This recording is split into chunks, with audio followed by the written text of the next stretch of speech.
অনেক দূরে সবুজ পাহাড় আর নীল আকাশে ঘেরা একটা ছোট্ট গ্রাম ছিল। গ্রামের নাম ছিল আনন্দপুর।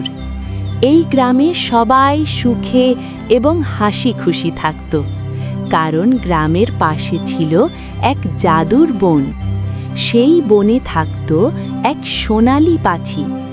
লোকেরা বলতো, যতদিন এই সোনালি পাখি গান গাইবে ততদিন গ্রামে থাকবে সুখ শান্তি আর ভালোবাসায় ভরপুর। এই গ্রামে এক গরিব রাখাল ছেলে ছিল। নাম ছিল তার টুকু। প্রতিদিন ভোরে পাহাড়ে গরু চড়াতো আর তার ছোট্ট বাঁশিটি বাজাতো। একদিন টুকু গরু চড়াচ্ছিল আর মনে মনে ভাবছিল, আমি যদি সেই সোনালী পাখিটাকে দেখতে পেতাম তাহলে কতই না ভালো হতো। চল চল, অনেক খেয়েছিস, সন্ধে হয়ে গেছে, এখন বাড়ি চল।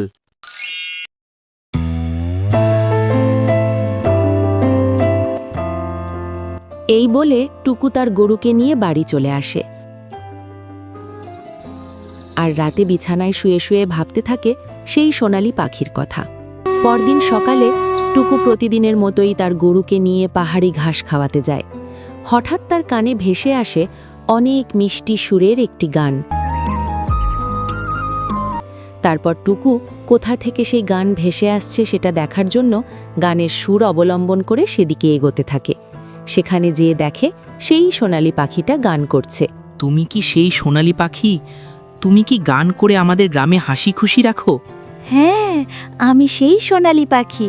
তুমি খুব ভালো মনের মানুষ টুকু, তাই তোমাকে দেখা দিলাম। তবে মনে রেখো, কখনো যদি লোভ করো তাহলে আমার গান থেমে যাবে আর তোমাদের গ্রামেও ধ্বংস নেমে আসবে। ঠিক আছে সোনালী পাখি। এই গ্রামের এক লোভী লোক ছিল। নাম ছিল তার হরিদাস।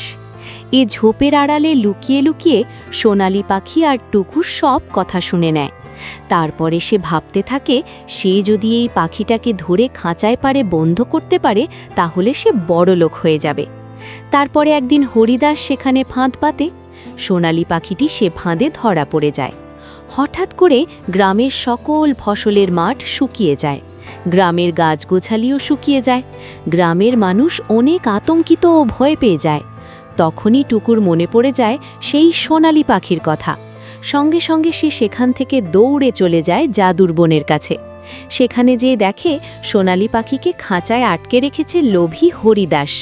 তখন টুকু হরিদাসকে বলে, যে পাখি সবাইকে সুখ শান্তি দেয় এবং সবার মুখে হাসি ফুটিয়ে রাখে তাকে তুমি আটকে রেখেছ। যে জিনিস সবাইকে সুখ দেয় সেই জিনিস কখনো একা ভোগ করা যায় না। হরিদাস তার নিজে ভুল বুঝতে পারে এবং পাখিটিকে ছেড়ে দেয়। তো বন্ধুরা, আমরা এই গল্প থেকে শিখলাম যে জিনিস সবাইকে সুখ দেয় সেটা কখনো একা উপভোগ করা যায় না। তো বন্ধুরা, আরও এরকম মজার মজার কার্টুন ভিডিওর জন্য চ্যানেলটিকে সাবস্ক্রাইব করে পাশে থাকা ঘন্টাটিকে বাজিয়ে দিবে।